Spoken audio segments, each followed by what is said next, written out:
2022 के विधानसभा चुनाव के बाद जो परिणाम आए हैं उनके आधार पे बहुजन समाज पार्टी चुनाव हारी ही नहीं बल्कि उसका वोट प्रतिशत भी काफ़ी कम हो गया है। ये एक चिंता का विषय है। ये एक विचारणीय प्रश्न है यहाँ के जनता में, यहाँ के जनमानस में, और जो बहुजन समाज पार्टी के जुड़े हुए जो कार्यकर्ता हैं, जो पदाधिकारी हैं, जो उनका नेतृत्व है, ये उनके माथे पे चिंता की लकीरें होना स्वाभाविक है। अब यह प्रश्न उठता है कि क्या बहुजन समाज पार्टी खत्म हो गई है? क्या बहुजन समाज पार्टी का अस्तित्व खत्म हो गया है? क्या बहुजन समाज पार्टी अपने मिशन से भटक गई है? ये तमाम तरह के प्रश्न उठने स्वाभाविक हैं।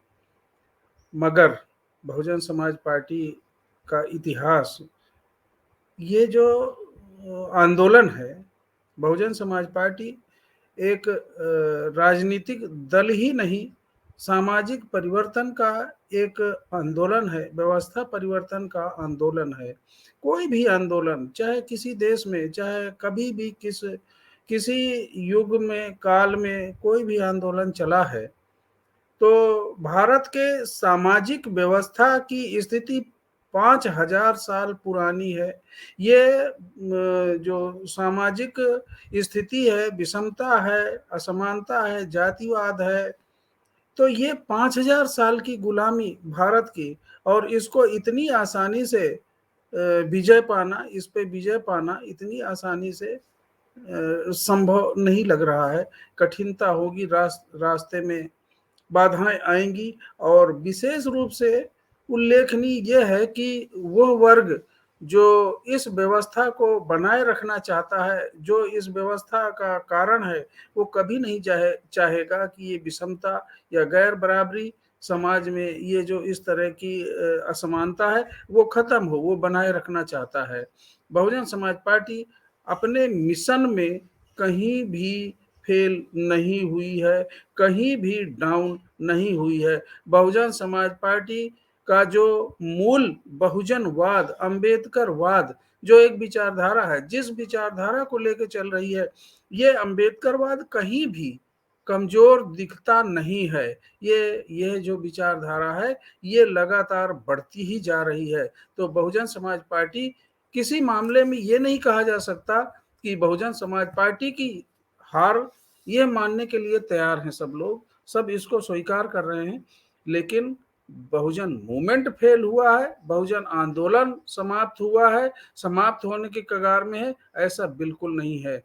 जो चेतना बढ़ी है बहुजन समाज के प्रति, बहुजन आंदोलन के प्रति, और बहुजन नायकों के, जो संतों गुरुओं हैं, बहुजन समाज में पैदा हुए संत गुरु हैं, उनके प्रति जो लोगों का लगाव, जो लोगों को जागरूकता बढ़ी है, वो बहुजन आंदोलन की सफलता का एक कारण है। साथियों, ये हार जीत राजनीतिक स्तर पर ये लगा रहता है, अप डाउन लगा रहता है, आंदोलन में भी उतार चढ़ाव आते रहते हैं, लेकिन आंदोलन कभी समाप्त नहीं होता। वो विजय हासिल करके ही रहेगा, क्योंकि बहुजन मूवमेंट जो है एक सच्चाई के रास्ते पे, समता, स्वतंत्रता, बंधुता और न्याय के रास्ते पे चल रहा है।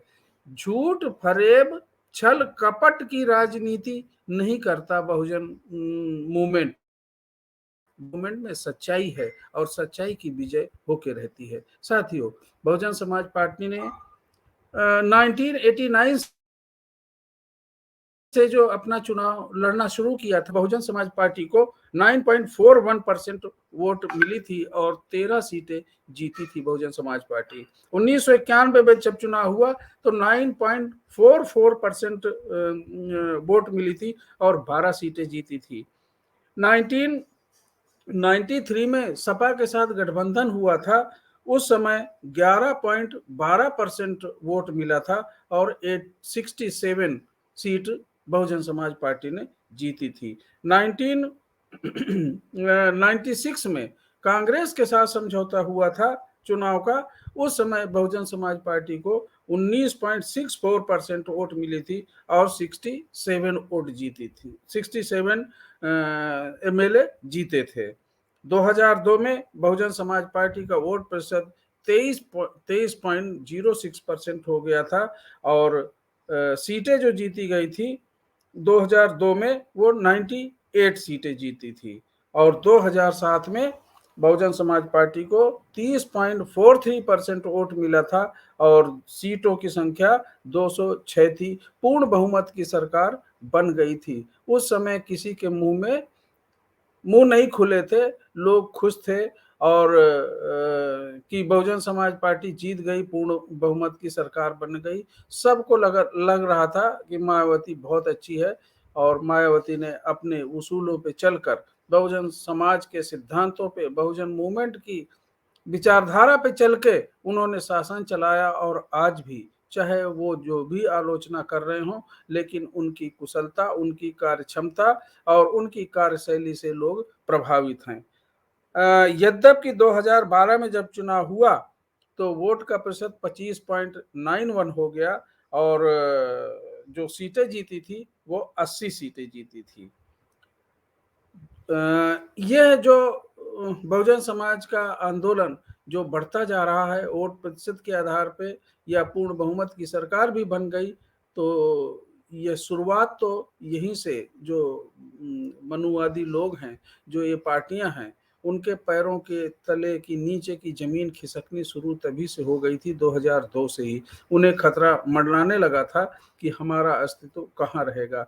तो बहुजन मूवमेंट को तोड़ने के लिए पूरी साजिशें, हर तरह के प्रयास तभी से शुरू हो गए थे, चाहे वो मीडिया के माध्यम से हो और चाहे जिस तरह से हो, चाहे बदनाम करने के लिए, चाहे मूवमेंट को तोड़ने के लिए और लोगों को इसी बहुजन समाज में टूट फूट करने की शुरुआत तो 89 से ही शुरू हो गई थी। 2017 में जो चुनाव हुए उसमें बहुजन समाज पार्टी को 22.23% वोट मिला था और सीटें 19 ही रह गई थी। साथियों, अब जो 2022 का चुनाव हुआ है तो निश्चित है कि एक चिंता का विषय जरूर है, क्योंकि जो बहुजन समाज पार्टी को केवल एक सीट मिली है और वोट का प्रतिशत 12.88 रह गया है। ये एक चिंता का विषय है, लेकिन बहुजन समाज के लोग इससे ज़्यादा दुखी हैं। बहुजन समाज के लोग ये प्रश्न पूछा, ऐसा हुआ क्यों, कैसे हुआ, किसी को इसका उत्तर ढूंढने में नहीं मिल रहा। एक कयास लगाया जा रहा है कि लोग, एक लाभार्थी शब्द यूज किया जा रहा है। ये लाभार्थी कौन है? जो अनाज लेने वाले लोग हैं। लेकिन लाभार्थी एक और है, बहुत बड़ा वर्ग है जिस पे इसके कई हजार गुना पैसा उन पे खर्च किया है भारतीय जनता पार्टी ने, वो है मीडिया। मीडिया को लाभ पहुंचा के और इस मूवमेंट को तोड़ने के लिए, लोगों को गुमराह करने के लिए, जनता को गुमराह करने के लिए तरह तरह के षड्यंत्र हुए, जिस वजह एक कारण ये भी नजर आ रहा है। बहुजन समाज पार्टी में कोई कमजोरी रही हो, कोई उथल पुथल हुआ हो, ऐसा नहीं है। भारतीय जनता पार्टी के विरुद्ध एक एंटी इनकम्बेंसी फैक्टर था, उस महंगाई का मुद्दा था, बेरोजगारी का मुद्दा था, उसके बाद भी इतना पूर्ण बहुमत में आना यह अचंभे की बात है।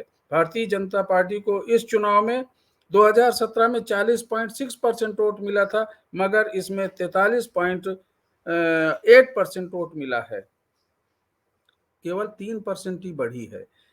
समाजवादी पार्टी को 2017 में 24.3% वोट मिला था, मगर 2022 के चुनाव में 36.3% वोट मिला है और उनकी सीटें भी बढ़ गई हैं। बहुजन समाज पार्टी को 2017 में 22.23% वोट मिला था और अब 12.88% वोट मिला है, जो निश्चित है कि 9.3% वोट कम हो गया है। बहुजन समाज पार्टी का ये प्रतिशत कम हुआ है, लेकिन बहुजन समाज पार्टी का जो आंदोलन है वो लगातार जारी है, उनके हौसले टूटे नहीं हैं। पुनः इस बहुजन समाज मूवमेंट को खड़ा करके और बहुजन समाज पार्टी अपने पूरे चढ़ाव उतार चढ़ाव को झेलते हुए अब पुनः प्रगति करेगी और सीटें भी जीतेगी और अगले आने वाले समय में ये बहुजन मूवमेंट सफल होके रहेगा।